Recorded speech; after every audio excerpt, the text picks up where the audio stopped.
Now the next topic is isolation, cultivation and identification of virus.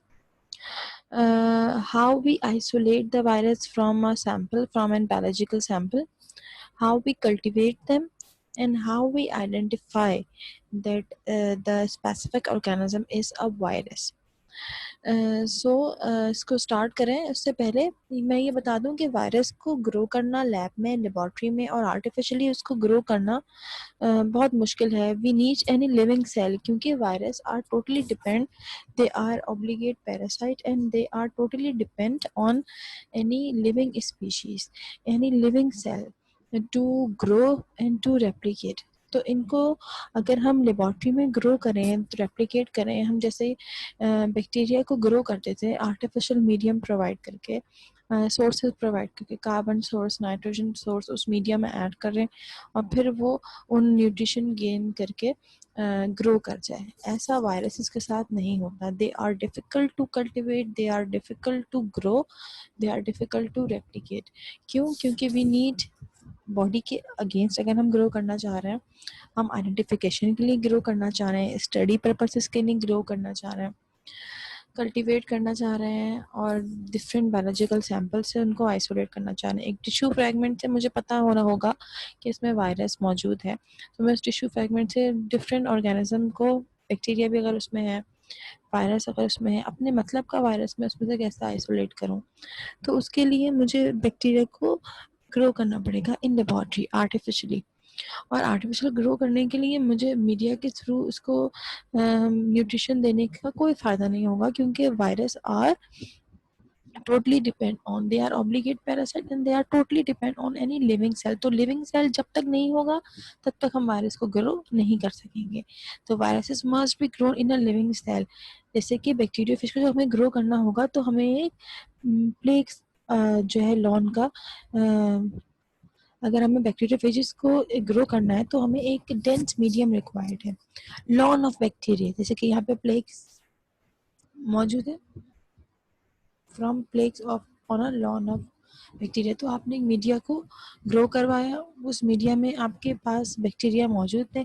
अब bacteriophage viruses को grow करने के लिए, रेप्लिकेट करने के लिए बैक्टीरिया की नीड है. ज़्यादातर इकोलाई बैक्टीरिया के थ्रू हम बैक्टीरियोफेजिस को ग्रो करवाते हैं. तो ये बैक्टीरिया पे, बैक्टीरियल सेल पे डिपेंड होके फिर वहाँ से न्यूट्रिशन गेन करके और फिर ग्रो होंगे. तो हमें बैक्टीरिया की नीड होगी बैक्टीरियोफेजिस को ग्रो करने के लिए आर्टिफिशियली इन लैब.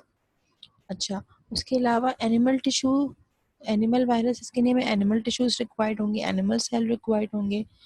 तो एनिमल वायरसेस ग्रो करेंगे सेल कल्चर में, एनिमल टिश्यूज़ में. उसके अलावा एम्ब्रियोटिक एग्स में, जिसमें वो प्रोटीन मौजूद होगा जो वायरसेस के हेलिकल बनाएगा, एनवेलप बनाएगा और उनके डिफरेंट सारे स्ट्रक्चर्स को बनाएगा. उसके साथ साथ जो लिविंग ऑर्गेनिजम्स के टिश्यूज़ होंगे तो उनमें भी हम वायरसेस को ग्रो कर सकेंगे. तो they are difficult to handle, very difficult to handle. आसानी से आप हैंडल नहीं कर सकेंगे. They are very critical. क्यों? क्योंकि आपको लिविंग सेल्स की नीड होगी इनको ग्रो करने के लिए. आर्टिफिशियली आप मीडिया प्रोवाइड करके इनको ग्रो नहीं कर सकेंगे. या तो एम्ब्रियोटिक एग में ये ग्रो होंगे, जिसमें एम्ब्रियो मौजूद होगा, जिसमें प्रोटीन्स मौजूद होंगे, वहाँ से फिर वो न्यूट्रिशन गेन करेंगे. उसके अलावा कल्चर सेल कल्चर टेक्निक आप इन्वॉल्व होगी इसमें. उसके अलावा एनिमल टिश्यूज़ में इनको लिविंग टिश्यूज़ में ग्रो किया जाएगा. ठीक है, लिविंग एनिमल्स में इनको ग्रो किया जाएगा. इसी प्रोसेस के थ्रू वैक्सीन्स भी बनाते हैं हम, जो वायरल वैक्सीन्स होती हैं. तो आप किसी भी टिश्यू में सेल को कैसे सेपरेट करेंगे, यहाँ पे डायग्राम में यहाँ पे आपको एलैबोरेट किया गया है. Our tissue is treated with enzymes to separate the cell. Different enzyme से टिश्यू को ट्रीट करेंगे ताकि सेल उसमें से सेपरेट हो जाए. सेल सेपरेट हो जाएंगे, उसके बाद क्या होगा, cells are suspend in culture medium. किसी भी कल्चर मीडियम में उन सेल को सस्पेंड कर देंगे ताकि वो सेल ग्रोन, मीन्स वो सेल वाइटल रहें, वो अलाइव रहें और उनमें वाइटलिटी रहे. वरना तो सेल ड्राई हो जाएंगे, उनका जो कंटेंट है वो लीक आउट हो जाएगा. इस वजह से हमें मीडियम में सेल को सस्पेंड करेंगे. उसके बाद क्या होगा, नॉर्मल सेल्स और प्राइमरी सेल्स ग्रो, एक मोनोलेयर जो है वो बन जाएगी अक्रॉस द ग्लास या प्लास्टिक कंटेनर के. आप यहाँ देख रहे हैं, जब सेल ग्रो होने शुरू होंगे, सस्पेंड होंगे सेल, उसके बाद जो प्राइमरी सेल्स ग्रो होंगे वो मोनोलेयर जो है वो असेंबल कर लेंगे अपने आप को अक्रॉस अ ग्लास और प्लास्टिक कंटेनर। ट्रांसफॉर्म सेल और continuous cell culture do not grow in a monolayer. जो कंटिन्यूस सेल कल्चर होगा या ट्रांसफॉर्म कल्चर होगा वो इस तरीके से मोनोलेयर में ग्रो नहीं होगा। तो मोनोलेयर टेक्निक कब होगी कि जब आप जो है वो सेल को सस्पेंड करेंगे। उससे पहले टिश्यू को आपने ट्रीट किया एंजाइम से, सेल सेपरेट होकर उसके बाद सेल को सस्पेंड किया किसी भी मीडियम में और फिर वो सेल जो है वो ग्रो होने लगे मोनो मोनो लेयर फॉर्म में। सिंपली वो अपने आप को अरेंज करेंगे, असेंबल करेंगे बॉटम में ग्लास या प्लास्टिक कंटेनर की। ठीक है, तो फिर आपने उन सेल्स में फिर ग्रो करवाना है वायरसेस को in separate cell culture technique. ठीक है, तो फिर आपको ये पता चला कि सेल को किसी भी वायरल स्पीशीज़ को ग्रो करने के लिए हमें लिविंग सेल्स की, लिविंग टिश्यूज़ की नीड होती है। अगर लिविंग टिश्यूज़ नहीं होंगे वायरसेस जो है वो रेप्लिकेट नहीं कर पाएंगे। फिर अब identify, how we identify a virus. कैसे आप आइडेंटिफाई करेंगे वायरस को कि इस जो है वो सैंपल में वायरस मौजूद है या नहीं है। सबसे पहले तो साइटोपैथिक इफेक्ट, डिफरेंट जो है वो आउटकम्स आपको नज़र आएंगे, डिफरेंट आपको रिजल्ट्स नज़र आएंगे। आया तो आप वो रिजल्ट साइन एंड सिम्टम्स के फॉर्म में खुद आइडेंटिफाई करेंगे। साइटोपैथिक इफेक्ट, वायरस को आइडेंटिफाई किया जाता है bye their action on host. जो उनका एक्शन होगा होस्ट पे तो उसके थ्रू आप उनको आइडेंटिफाई करेंगे। जैसे कि साइटोपैथिक इफेक्ट, साइटोपैथिक इफेक्ट क्या होगा, सेल किलिंग इफेक्ट जो वायरस का होगा या वो ट्यूमर कॉज कर रहा है, वो सेल के जेनेटिक मेकअप को चेंज कर रहा है, वो डिपेंड कर रहा है सेल पे, प्लस सेल का जेनेटिक मेकअप चेंज कर रहा है, उस सेल की एक्टिविटीज़ को बढ़ा रहा है इन अ नेगेटिव वे और ट्यूमरस एक्टिविटीज़ जो है वो प्रोसीड कर रहा है। तो ये साइटोपैथिक इफेक्ट होंगे, ये अगर सेल में हो रहे हैं वायरस की वजह से। उसके अलावा कुछ सीरोलॉजिकल टेस्ट होते हैं जो डिटेक्ट करते हैं कुछ एंटीबॉडीज़ को जो एक्सक्लूसिवली वायरस के लिए ही बनती हैं किसी भी पेशेंट में, किसी भी होस्ट में, किसी भी इंडिविजुअल में। वो एंटीबॉडीज़ डिटेक्ट हो जाएंगी स्पेसिफिक वायरस के ख़िलाफ़। जो इंटरेक्शन के बाद क्या होगा कि सबसे पहले तो वो वायरस आपकी बॉडी पे अटैक करेगा, उसके बाद आपकी body as an immune response उन एंटीबॉडीज़ को बनाएगी और जब वो एंटीबॉडीज़ बन जाएंगी उस वायरस के खिलाफ एक्ट करने के लिए, ऑल्दो वो एंटीबॉडीज़ उस वायरस को किल कर सकें या ना कर सकें, लेकिन आपकी अपनी body as an defence mechanism उन एंटीबॉडीज़ को बनाएगी और जैसे वो एंटीबॉडीज़ बनेगी वो आपके सीरम में मौजूद रहेंगी और जब भी डिटेक्ट किया जाएगा वो एंटीबॉडीज़ उस ख़ास वायरस के ख़िलाफ़, जैसे कोविड-19 के खिलाफ एक ख़ास एंटीबॉडी बनेगी, मम्प्स या मीज़ल्स या स्मॉल पॉक्स या चिकन पॉक्स, इन वायरसेस के खिलाफ जो ये डिजीज़ कॉज कर रहे हैं, हर्पीज़ कॉज कर रहा है, रेबीज़ कॉज कर रहे हैं, इनके खिलाफ अलग-अलग इंडिविजुअल एक्सक्लूसिव एंटीबॉडीज़ बनेंगी जो सिर्फ उसी वायरस को इनहिबिट करने के लिए या किल करने के लिए आपकी अपनी बॉडी बनाती है। अब वो वायरस किल होते हैं या नहीं होते, या आपका अपना डिफेंस मैकेनिज्म कितना पावरफुल है इस पे डिपेंड करता है। ठीक है, तो वो एंटीबॉडीज डिटेक्ट करेंगे तो पता चल जाएगा कि इस होस्ट को ये इन्फेक्शन हुआ था या हुआ है। Use antibodies to identify virus in neutralisation test, viral haemagglutination and उसके अलावा वेस्टर्न ब्लॉट या वेस्टर्न ब्लॉटिंग जिसको कहते हैं, ये सारे टेस्ट किए जाते हैं। एंटीबॉडीज यूज करेंगे, आइडेंटिफाई करेंगे वायरसेस को न्यूट्रलाइजेशन टेस्ट के जरिए, हेमाग्लूटिनेशन के जरिए, इस इन सारे टेस्ट के जरिए आप वायरस के कंपोनेंट्स को आइडेंटिफाई करते हैं। बेसिकली वो प्रोटीन आइडेंटिफाई हो जाते हैं कि जो प्रोटीन एक्सक्लूसिवली यूकैरियोटिक सेल में नहीं पाए जाएंगे, ना किसी प्रोकैरियोटिक सेल में, एक्सक्लूसिवली वो प्रोटीन वायरस में पाए जाएंगे जो वायरस का कैप्सिड बना रहे होंगे, जो वायरस का एनवेलप बना रहे होंगे या स्पाइक्स बना रहे होंगे या उसका जो है वो जेनेटिक मेकअप बना रहे होंगे। तो ये एक्सक्लूसिव प्रोटीन यूकैरियोटिक सेल में, होस्ट सेल में मौजूद नहीं होंगे। अगर वो आप आइडेंटिफाई कर लेते हैं इन टेस्ट के ज़रिए तो ये इंडिकेशन होगी कि बॉडी के अंदर वायरस मौजूद है, सीरम में वायरस मौजूद है।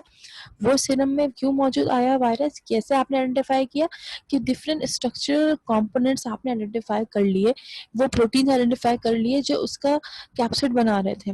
वो यूकैरियोटिक सेल में के प्रोटीन नहीं हो सकते, वो लाजमी तौर पे किसके प्रोटीन होंगे, वो वायरस साइज के प्रोटीन होंगे, तो वो सारे स्ट्रक्चरल कंपोनेंट्स आप आइडेंटिफाई करेंगे जो होस्ट सेल के बियॉन्ड जा रहे होंगे, अलग जा रहे होंगे, होस्ट सेल से सिमिलरिटी नहीं रख रहे होंगे, तो वो exclusively virus made envelope made, यानी कि एनवेलप जिन प्रोटीन से मिलके बनता है, जिन कंपोनेंट से मिलके बनता है, वो वहाँ मौजूद होंगे, या जो कैप्सूल बनाने वाले कंपोनेंट्स है वो मौजूद होंगे, तो आप इन टेस्ट के ज़रिए वो आइडेंटिफाई कर लेंगे। उसके अलावा न्यूक्लिक एसिड्स, डीएनए या आरएनए की मौजूदगी वायरस में, वो हम आइडेंटिफाई करेंगे। उनका जेनेटिक मेकअप डिफरेंट होगा, ऑल्दो डीएनए होगा या आरएनए होगा, लेकिन उनका जो पैटर्न है वो डिफरेंट होता है as compared with eukaryotic cells या होस्ट सेल। तो ये दो टेक्निक है, RFLPS टेक्निक, उसके अलावा PCR टेक्निक। PCR मीन्स ये दोनों टेस्ट जो है वो लैब में किए जाते हैं, बायोटेक्नोलॉजिकल टेस्ट होते हैं। तो PCR टेस्ट में क्या होता है, इस टेस्ट में पॉलीमराइजेशन चेन रिएक्शन परफॉर्म होता है। PCR means polymerisation chain reaction. इस टेस्ट के जरिए आप एक छोटे DNA फ्रेगमेंट को लेकर, जो आपने कहीं किसी सेल से, किसी टिश्यू से आइसोलेट किया है, उस सेल को ले, उस DNA फ्रेगमेंट को लेकर उसकी आप डिफरेंट लैब में मिलियंस, बिलियंस और ट्रिलियंस कॉपीज बनाते हैं। तो ये आर्टिफिशियल कॉपीज बना के आप उसका जेनेटिक मेकअप आइडेंटिफाई करते हैं कि किस पैटर्न पे जेनेटिक मेकअप बनाया गया है, और अगर वो डिजीज टिश्यू होगा, उसमें वायरस ग्रो हुआ हुआ होगा, तो उसका जेनेटिक मेकअप या उसका जेनेटिक पैटर्न जो डीएनए सीक्वेंस है, ये सीक्वेंस की आप जो है वो एक छोटे डीएनए सीक्वेंस या किसी छोटे डीएनए पार्टिकल से आप उसकी प्रोसीड करेंगे, डिफरेंट कॉपीज बनाएंगे, मिलियंस एंड ट्रिलियंस जब आप उसकी कॉपीज बना लेंगे, तो आपको उसका जेनेटिक पैटर्न पता चल जाएगा, जेनेटिक सीक्वेंस पता चल जाएगा, और वो जेनेटिक सीक्वेंस आप किसी यूकैरियोटिक सेल से, होस्ट सेल से, मेमेलियन सेल से रिजेंबल करेंगे, और रिजेंबल करने के नतीजे में अगर वो डिफरेंट आ रहा होगा, इसका मतलब ये होगा ये जेनेटिक मेकअप जो है या जेनेटिक सीक्वेंस जो है, ये किसी वायरस का है या किसी डिजीज जो है वो डिजीज कॉजिंग ऑर्गेनिज्म का है, ये यूकैरियोटिक सेल का मेकअप नहीं है, या यूकैरियोटिक सेल का जो है वो सीक्वेंस नहीं है। इसके अलावा ये टेस्ट जो ऊपर लिखा हुआ है RFLPs, इसका मतलब है refraction sorry restriction fragment length polymorphism. Restriction fragments length polymorphism, ये ऐसा टेस्ट है कि जिसके थ्रू हम रिस्ट्रिक्शन एंजाइम्स क्या होते हैं, restriction enzymes are used to cut the different pieces of DNA in the known sequence. Restriction enzymes जो है वो बैक्टीरिया में पाए जाते हैं, तो ये रिस्ट्रिक्शन एंजाइम यूज होते हैं किसी भी डीएनए फ्रेगमेंट को कट करने के लिए इन डिफरेंट पीसेस। ये डीएनए फ्रेगमेंट किसी मैमेलियन के भी हो सकते हैं, किसी एनिमल के भी हो सकते हैं। ये रिस्ट्रिक्शन किसी ये फ्रेगमेंट, ये डीएनए फ्रेगमेंट किसी वायरस का भी हो सकता है। तो वायरस का डीएनए फ्रेगमेंट, एनिमल का डीएनए फ्रेगमेंट, मैमल्स का डीएनए फ्रेगमेंट, या किसी डिफरेंट होस्ट का डीएनए सेगमेंट, अगर आप उसको डिफरेंट फॉर्म्स में कट करना चाह रहे हैं, नॉन फ्रेगमेंट्स में कट करना चाह रहे हैं, नॉन पैटर्न में कट करना चाह रहे हैं, तो उसके लिए फिर आप यूज़ करते हैं रिस्ट्रिक्शन एंजाइम, जो कि ई कोलाई बैक्टीरिया और डिफरेंट दूसरे बैक्टीरिया रिलीज करते हैं। ये एंजाइम कट कर देते हैं नॉन फ्रेगमेंट्स को, जैसे कि मैंने एडेनिन, ग्वाइनिन, साइटोसिन, थाइमिन, यहाँ के बाद से मुझे अगर कट करना है तो मैं रिस्ट्रिक्शन एंजाइम से इनको कट कर दूंगी। कट करने के बाद डिफरेंट जो है वो डीएनए फ्रैगमेंट्स को फ्यूज किया जाता है, और फिर उनको स्टडी किया जाता है, और ये देखा जाता है कि ये डीएनए फ्रैगमेंट जो है वो किन बेसिस पे और किन पैटर्न्स पे, किन सीक्वेंस में मौजूद है, और फिर यूकैरियोट्स को कंपेयर करके फिर आप ये आइडेंटिफाई करते हैं कि ये जो जेनेटिक सीक्वेंस था, ये एनवेलप बनाने के लिए या वायरल ओरिजिन था इसका, एनवेलप या कैप्सिड जो है बनाने के लिए वो यूज़ किया गया है, तो उसकी ख़ास एक कोटिंग होती है, तो उससे फिर आप रिजेंबल करके ये आइडेंटिफाई या कन्फर्म करते हैं कि वायरस मौजूद है या नहीं है। उसके अलावा नॉवल मेथड है, यानी कि न्यू मेथड्स हैं कुछ, जैसे कि बायोफोटोनिक्स। बायोफोटोनिक्स मेथड बायोलॉजिकल्स या बायोटेक्नोलॉजी और जो है वो ऑप्टिकल एक्टिविटी का कोलैबोरेशन है। उसमें क्या होगा, आप इसमें लेज़र या एलईडी लाइट ये पास करेंगे स्किन पे या किसी भी टिश्यू पे, और पास करने के बाद उसको टोमोग्राफिक मेथड से, यानी कि टोमोग्राफी या ऑप्टिकल एक्टिविटी मेथड से आप उसको माइक्रोस्कोपिक एग्जामिन करेंगे और फिर देखेंगे कि उसमें कौन से माइक्रोस्कोपिक या इलेक्ट्रॉन माइक्रोस्कोपिक एग्जामिनेशन करेंगे लाइट के थ्रू, लेज़र लाइट के थ्रू, और फिर आप देखेंगे कि उसमें ये बिल्कुल न्यू मेथड है कि इसके ज़रिए आप देखते हैं कि आपकी स्किन में या डिफरेंट डीप टिश्यूज़ में कितने वायरसेस, बैक्टीरिया और कौन कौन से ऑर्गेनिजम्स पाए जाते हैं जो डिजीज़ कॉज कर रहे हैं। ठीक है, उसके अलावा यहाँ पे जो डायग्राम है ये बता रही है sandwich Eliza technique. Sandwich Eliza technique दो कंपोनेंट्स को आप सैंडविच बना के दो सेल कंपोनेंट्स को आप ये स्टडी करते हैं। इसमें क्या होता है, एंजाइम्स को यूज़ किया जाता है। ये एंजाइम्स यूज़ होते हैं to make the different viral components. तो आप इन एंजाइम्स के ज़रिए ये आइडेंटिफाई करते हैं कि इस वायरस में कितना केपेबल है, ये टारगेट प्रोटीन कौन कौन से इसमें बनाए गए हैं। डिफरेंट एंजाइम्स यूज़ करके आप ये देखते हैं कि जिसमें लाइगेंड है, मीन्स ये लाइगेंड कौन कौन से बने गए हैं, पेप्टाइड्स कौन कौन से, ये एंजाइम जाके कंबाइन हो जाता है उन सॉल्युबल सब्सटेंसेस के साथ, जैसे पेप्टाइड्स के साथ, प्रोटीन के साथ, और फिर उसको आप एंटीबॉडी कैप्चर कर लेती है। और फिर आप ये देखते हैं स्टडी करके उस एसे के ज़रिए कि इस एलिज़ा का एब्रीवेशन है, मीन्स इसका जो फुल फॉर्म है वो है एंजाइम लिंक्ड इम्यूनोसॉर्बेंट एसे। एंजाइम लिंक्ड इम्यूनोसॉर्बेंट एसे। तो ये एसे टेक्निक है, इवेल्युएशन टेक्निक है। इस एसे टेक्निक में क्या होता है कि एंजाइम्स यूज़ किए जाते हैं जो कि कंबाइन हो जाते हैं डिफरेंट एजेंट्स के साथ। किसी भी सेल में, किसी भी सैंपल में आप आइसोलेट कर लेंगे किसी टिश्यू सैंपल को, और फिर आप उसमें एंजाइम्स को यूज़ करेंगे। वो एंजाइम्स एक्सक्लूसिवली कोई भी प्रोटीन प्रोड्यूस करने के केपेबल होते हैं। तो एंजाइम्स जाके उस लिक्विड प्रिपरेशन में ढूंढ रहे होते हैं उस लिक्विड जो आपने हासिल किया होता है किसी भी टिश्यू से, किसी भी डिजीज्ड ऑर्गन से। तो उस सैंपल में जाके वो ढूंढ रहा होता है एंजाइम के कोई भी लाइगेंड मिल जाए, कोई भी अटैचमेंट सब्सटेंसेस मिल जाए, खास तौर पे कोई पेप्टाइड या प्रोटीन, उसके साथ जाके ये अटैच हो जाते हैं। और फिर आप उनको आइसोलेट करके आइडेंटिफाई करते हैं कि ये जो आने वाला प्रोटीन है, ये जो एंजाइम के साथ अटैच हुआ है, जो पेप्टाइड है, ये या तो यूकैरियोटिक सेल ओरिजिन रखता है, नहीं रखता तो फिर ये वायरल या बैक्टीरियल ओरिजिन रखता है। फिर आप आइडेंटिफाई करते हैं कि ये वायरल ओरिजिन है कि नहीं है, ये वायरस की तरफ से आया है या वायरस के कंपोनेंट बनाने के लिए जो यूज़ होते हैं पेप्टाइड्स या प्रोटीन, उनमें से एक है या नहीं है।